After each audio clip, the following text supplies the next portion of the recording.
ये जो लिंचिंग की बातें थी तो मेरे मन में हमेशा आता था कि ये कहां से वो राक्षस पैदा हो जाता है कि आप किसी को मार डालते हो। तो मैं गुजरात में करीब 3-3.5 महीने रफीक कुरैशी नाम से रह रहा था और पहले अहमदाबाद में जो कैटल ट्रेडिंग करते थे, जो बूचर्स थे, उनके साथ दोस्ती की। फिर उन्होंने ही मुझे यह नाम दिया रफीक कुरैशी, और उनके साथ फिर मैं राजस्थान में अलग अलग गांवों में और गुजरात के भी डीसा में जो इलीगल पशु बाजार चलते हैं वहाँ से कैटल ट्रेडिंग करने का, गाय भैंस पाड़े परचेज करके गुजरात के अलग अलग स्लॉटर हाउसेस में बेचने का। तो ये मैं करता था और ये करीब 3-3.5 महीने चल रहा था। मैं खुद 32 ट्रकों में बैठ के अलग अलग दिनों पर मैंने ट्रैवल किया और बीच रास्ते में किस तरह से बजरंग दल एक्सटॉर्शन करता है। गाय का ट्रक अगर आपको लाना है तो 14,500 या 15,000 रुपये आपको देने पड़ते हैं। भैंस का ट्रक लाना है तो 6,500 देने पड़ते हैं। पाड़ों का ट्रक अगर ला रहे हो तो 5,000 रुपये देने पड़ते हैं। और वो पालनपुर में चौधरी नाम के है बजरंग दल के, वो ये पूरा नेटवर्क चलाते हैं। मैं 30-32 ट्रक लाया था और उस दौरान मैं एक बार उनके पास भी गया उनको मिलने के लिए कि मुझे धंधा बढ़ाने का है, आप थोड़ा सा पैसा कम करो। और मैं बाकायदा स्कल कैप पहन के और पठानी ड्रेसेस वगैरह वो पहन के ही मैं घूमता था, रहता था। तो मैं उनके पास चला गया कि आप थोड़ा सा आपका फीस कम करो, मेरे को धंधा बढ़ाने का है। तो बोले कितना करेगा?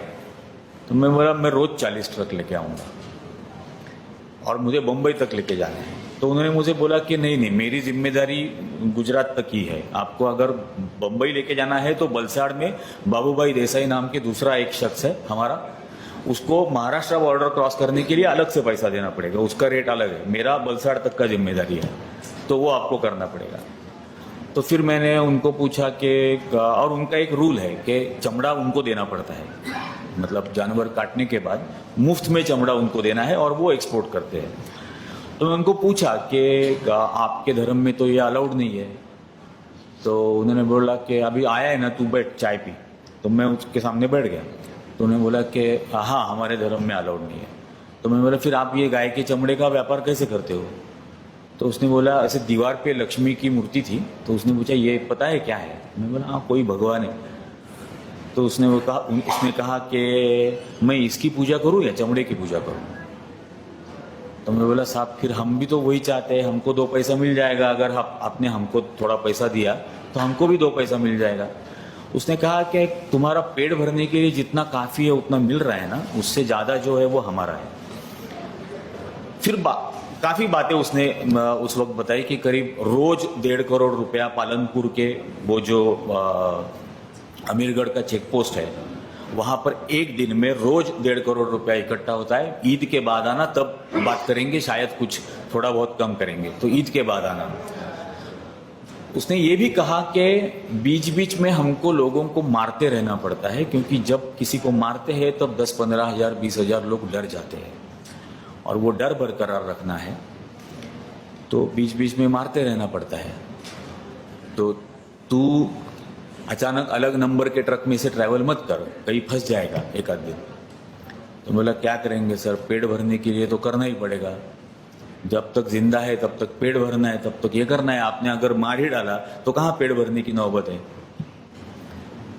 तो ये सारी बातें हुई थी और ये मोडस ऑपरेंडी है। हम सोचते हैं कि गौ रक्षा वगैरह ये धर्म की बातें वो करते हैं, लेकिन वो बिजनेस मॉडल है और उस बिजनेस मॉडल की इन्वेस्टमेंट डर है।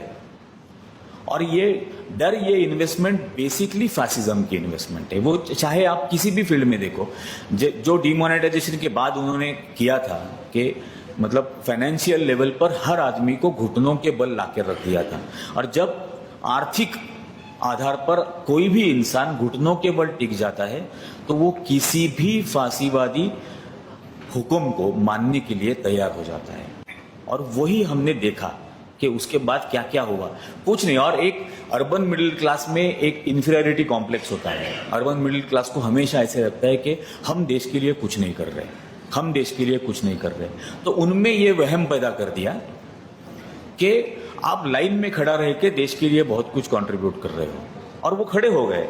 और वो मतलब खड़े रहने की वजह के को जब हम जैसे लोग क्रिटिसाइज करने लगे तो वो हमको गालियां देने लगे, ये कहकर के बॉर्डर पे देखो जवान कैसे मर रहे हैं, हम 4 घंटे लाइन में खड़े नहीं रह सकते क्या।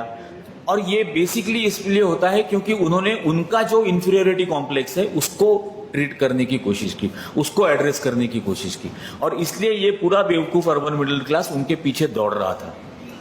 लेकिन ये जाकर कभी कोई देखता नहीं है कि वाकई में ये क्या हो रहा है, ये किस तरह से